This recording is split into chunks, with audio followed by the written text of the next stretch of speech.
See ya. Did I overstate Gavin Newsom's? You, Brian. Thank you, sir. Did I overstate Gavin Newsom's competence or understate it? Well, I think you have to frame it in the situation that the Democratic Party finds itself in these days. They have no leader. I mean, the Kamala Harris, AOC, all these people. They're I hate to use the expression because it's used so often, but they're a clown show. And nature abhors a vacuum. So, as what happened with Howard Dean, this slick grifter, Gavin Newsom, whose record is atrocious, but people don't pay a lot of attention to the fact he's filling in the slot, basically. But as fruit farmers always say, early ripe or early rotten. And this guy will make a lot of noise right now, and his polls will go up. And we've, seen the polls. Donald Trump had a, 8% chance of winning in 2016 and wiped the floor with Hillary Clinton, who was a shoo-in. We know what it's going to be like. Look, you cannot look at the state of California.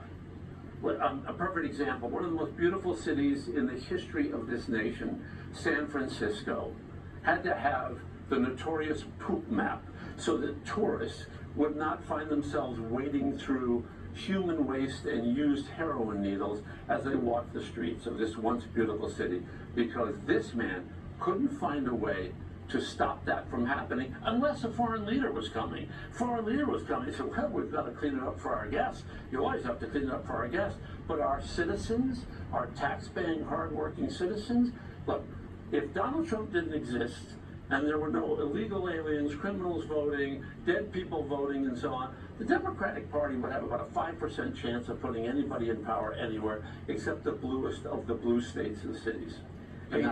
Hey, James, not only does he believe he can win, he put out a book to show the humble side. Listen to a little bit of it as he brings it to life to promote it. Watch. A lot of people look at me, the stark white shirt, the blue suit, and the gelled hair, and they think, oh, I know this guy. I know this guy better than I'd ever want to know him. I get it. This is a story of a kid who always felt like he wasn't quite enough. This is a truly vulnerable book. I hope that whatever your opinions of me are, the openness, the honesty I felt in writing this and living it will resonate. Really? Do you feel is it beginning to win you over?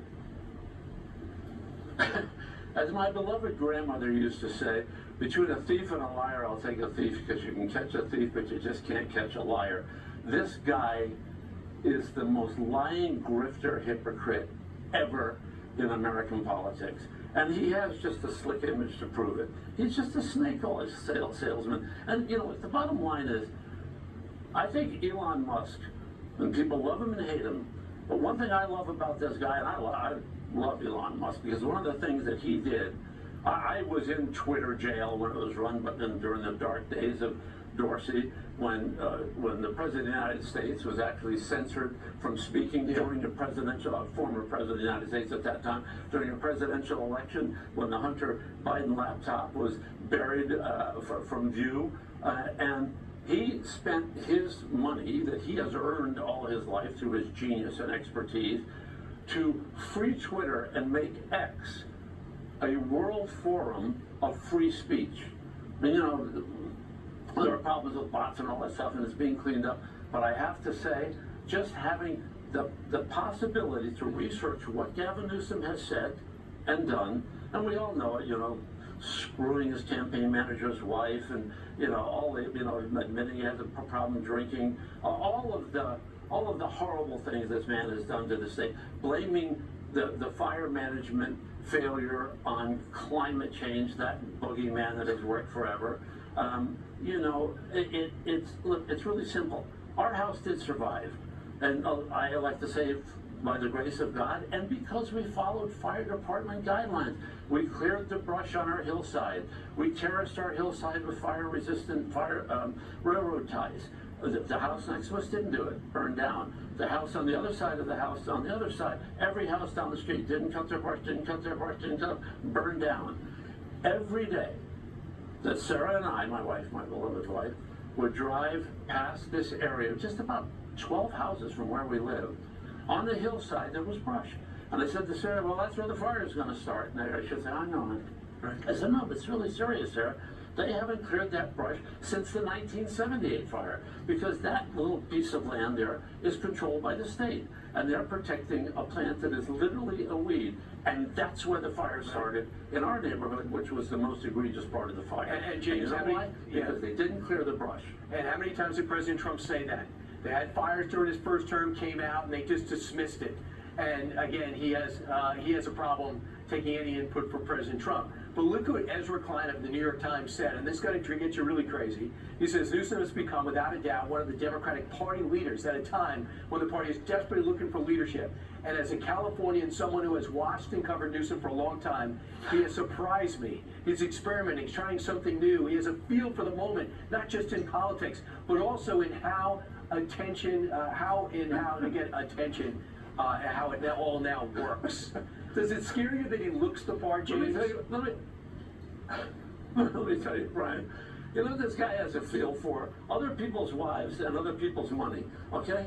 He is, if you think this guy shook him upside down, you say, oh, that's where most of the fire relief money went. Oh, I get it. You know, oh, that's where the train to nowhere money went. That's where the homeless billions of dollars of graft went, you know? Except, of course, for the $2.5 million they gave to the first partner when she wasn't with Harvey and was with him, then she was, of course, the first partner. Right. Sorry, I can't resist. Sorry. You did.